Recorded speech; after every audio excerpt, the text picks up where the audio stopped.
Hi, welcome to my channel. Please आप देख रहे हैं भक्ति ज्ञान सागर यूट्यूब चैनल। आप भक्ति ज्ञान सागर यूट्यूब चैनल में आपका स्वागत और अभिनंदन है। आज हम निर्जला एकादशी के बारे में आपको महत्वपूर्ण जानकारी देने वाले हैं कि जो आपके लिए बहुत लाभकारी है।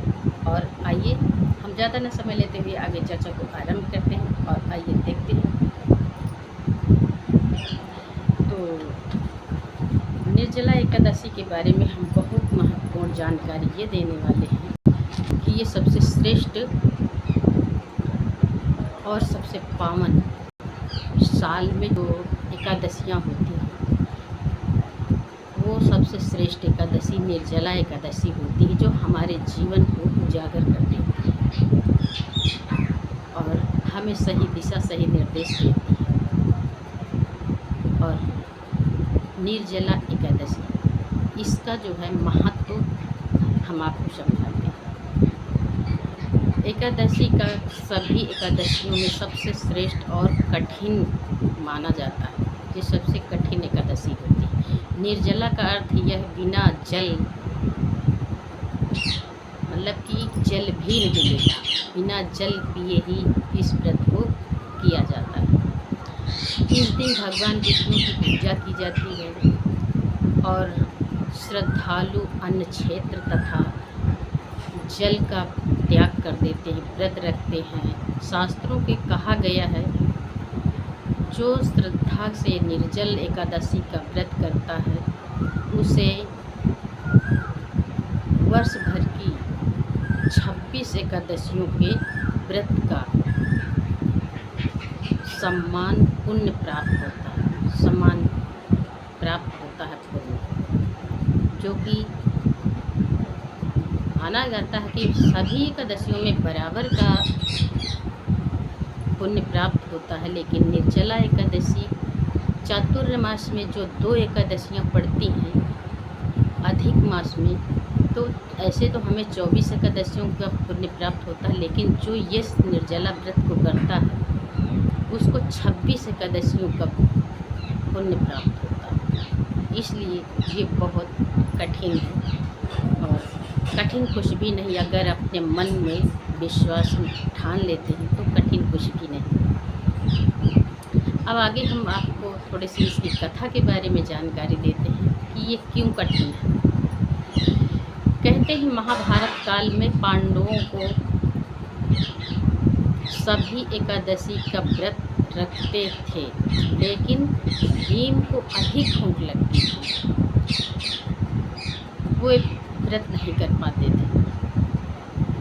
उसने क्या किया, नियमित व्रत नहीं कर पाते थे, तभी भीम ने महर्षि वेद व्यास जी से पूछा, व्यास जी हमें ये बताइए,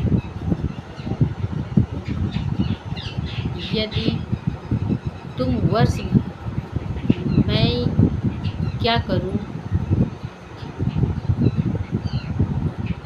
तो व्यास जी ने बताया कि तुम वर्ष भर में केवल एक बार ज्येष्ठ शुक्ल पक्ष की एकादशी को निर्जला व्रत कर लो तो तुम्हें सभी एकादशियों का फल प्राप्त हो जाएगा। तो भीम ने सोचा कि इससे अच्छा क्या है, बार बार रखता हूँ, लेकिन मैं एक बार रख लूँगी तो सारी एकादशियों का व्रत मुझे मिल जाएगा, प्राप्त हो जाएगा पुण्य, तो मैं करता हूँ।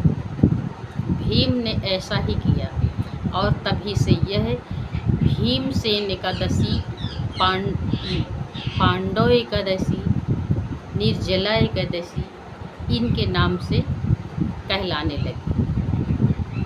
अब इनका महात्म क्या है? महात्म ऐसा है कि एक वर्ष की 24 एकादशियों के बराबर फल प्राप्त होता है। और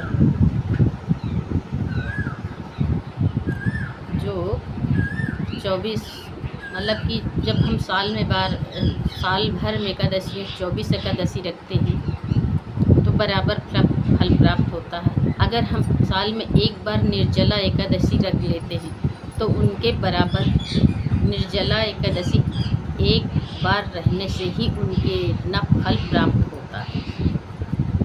ये महात्म का ये मतलब है। और भगवान इसमें क्या किया जाता है, भगवान विष्णु को विशेष कृपा प्राप्त होती है। इस पूजा में भगवान विष्णु की विशेष कृपा प्राप्त होती है। पापों को अक्षय करने वाली, शुद्धि देने वाली होती है। मोक्ष प्राप्ति का मार्ग प्रशांत हो जाता, खुल जाता है। घर में सुख शांति और समृद्धि का वास होने लगता है। दान और शक्ति का फल कई गुना बढ़ जाता है। ये इनके महात्म हैं। इनमें क्या करना चाहिए, क्या नहीं करना चाहिए, कैसे करना चाहिए व्रत, कैसे नहीं करना, शुरुआत कैसे होती है, ये हम आपको जानकारी देते हैं। कहते हैं सुबह उठकर ब्रह्म मुहूर्त में स्नान करें, भगवान विष्णु माता लक्ष्मी की पूजा करें, तुलसी पत्र अर्पित करें, नमो भगवते वासुदेवाय का मंत्र जाप करें, विष्णु सहस्त्र नाम का पाठ करें और दान करें। जल, घड़ा, छाता, पंखा, सब वस्त्र, अन्न ये दान करें। और रात में भगवान नाम का कीर्तन करें, भगवान भजन करें और संगीत, ये रात का करने का विधान है। और दूसरा बात है कि क्या करना चाहिए और क्या नहीं करना चाहिए। अब इसमें आता है कि क्या नहीं करना चाहिए। तो नहीं करने में भाई क्रोध मत करिएगा, झूठ मत बोलिएगा, निंदा मत करिएगा, इनसे बचें। तामसी भोजन नहीं करना है, सेवन नहीं करना, किसी को भी अपमानित नहीं करना है, बुरे विचार मन में नहीं लाना है और गलत कार्यों से बचें, दूर रहें। व्रत को केवल दिखावे के लिए ना करें।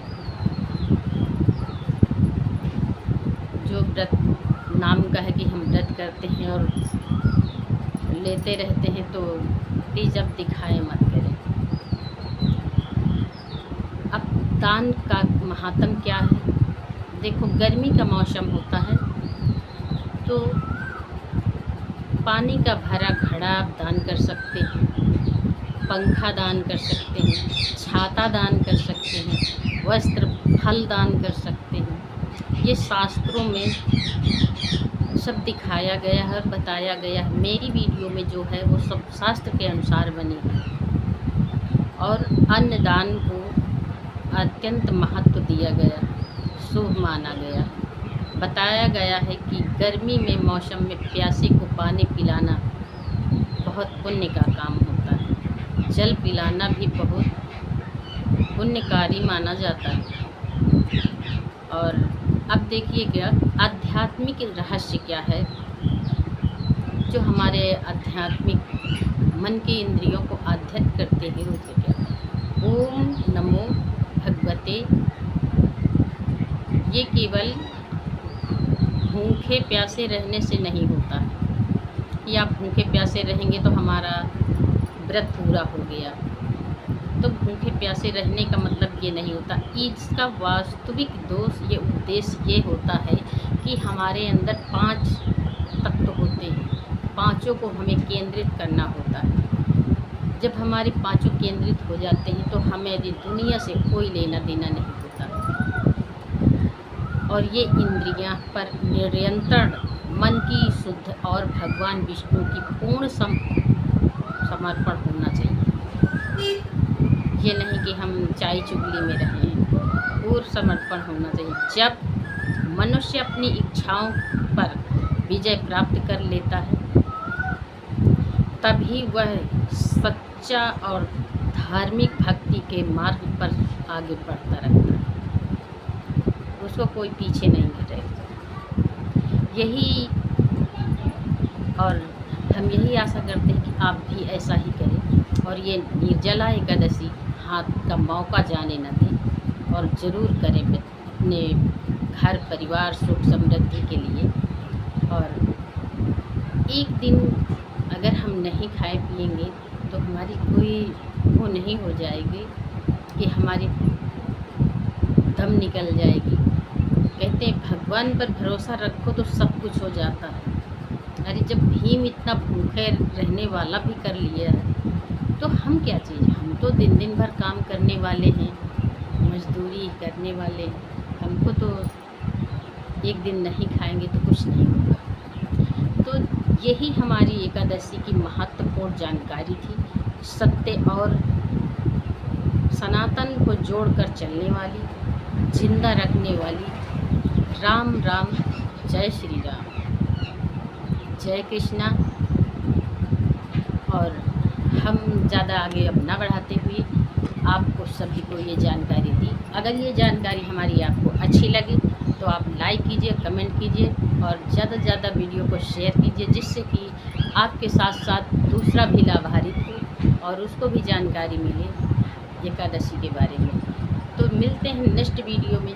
तब तक के लिए सभी दर्शकों से मेरा राम राम, राधे राधे और बाय बाय।